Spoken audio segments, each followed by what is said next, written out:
Good morning, good afternoon, good evening, good night, good day to you. That's depending where you are in the world. So it's nighttime here in London. I'm in London doing the nighttime devotion from the devotional Christ Triumphant, the title today. Standing for God in times of crisis. Daniel 3:17 and 18. Our God, whom we serve, is able to deliver us from the burning fiery furnace, and he will deliver us out of thine hand, O King. But if not, we will not serve thy gods, nor worship the golden image which thou hast set up. Nebuchadnezzar's wonderful dream caused a marked change in his ideas and opinions, and for a little time he was influenced by the fear of God. But his heart was not yet cleansed from its pride, its worldly ambition, its desire for self-exaltation. After the first impression wore away, he thought only of his own greatness and studied how the dream might be turned to his own honor. The words, "Thou art this head of gold," made the deepest impression upon Nebuchadnezzar's mind.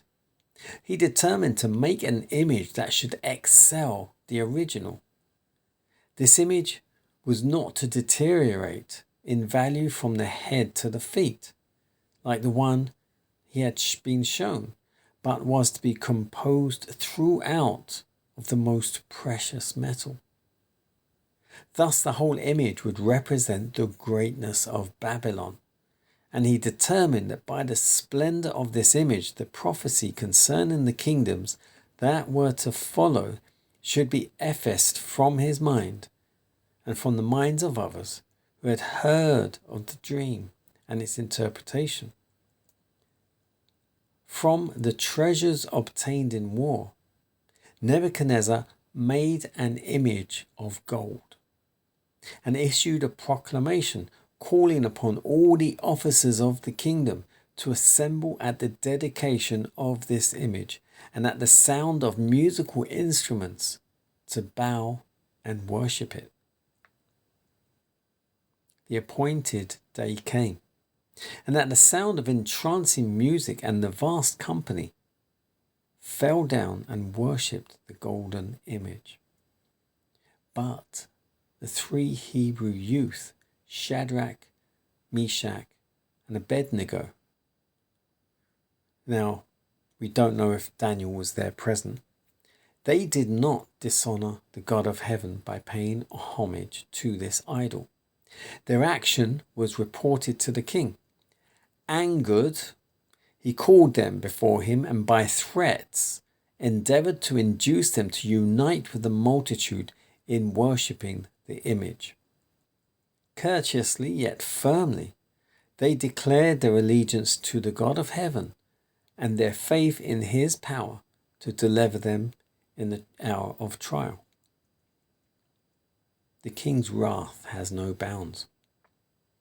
He commanded that the furnace be heated 7 times hotter than it was, and without delay the Hebrew exiles were cast in. So furious were the flames that the men who cast the Hebrews in were burnt to death.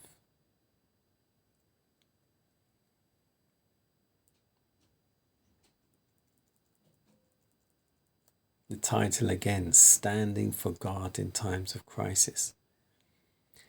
That one left you on a cliffhanger, didn't it? So this is focusing, it says standing for God in times of crisis. This is focusing on the 3 Hebrew boys. Now, disclaimer, Shadrach, Meshach, and Abednego were their Babylonian names. And I cannot remember their Hebrew names, but they are in the Bible, their original names, but where everyone knows them as Shadrach, Meshach, and Abednego. But they were their Babylonian names. Daniel was his Hebrew name, and that became Belshazzar. But I can't remember Shadrach, Meshach, and Abednego's original names. But like I said, they're in the Bible. Anyway, getting back to this, standing for God in times of crisis. Shadrach, Meshach, and Abednego did not bow down to the image Nebuchadnezzar had set up, a golden image of himself. And he wanted everyone to worship it, which makes it become an idol. And they were like, no, we do not bow down to anything except the Lord our God, the creator of the heavens and the earth. So he got very upset and he had them cast into the fire. A fire that was so hot that the men who cast them into the fire, it was so hot that those men that pushed them into the fire got burnt to death. And you'll have to wait to hear what else happens regarding this. But the 3 Hebrew boys were cast into the hugely hot fiery furnace because they would not bow down to the idol. Which idols do you bow down to? Knowingly or even unknowingly?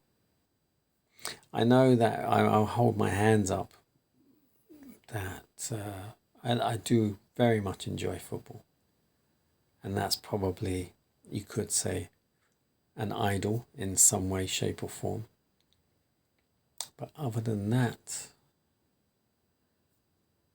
no, I don't bow down to anyone. Do you?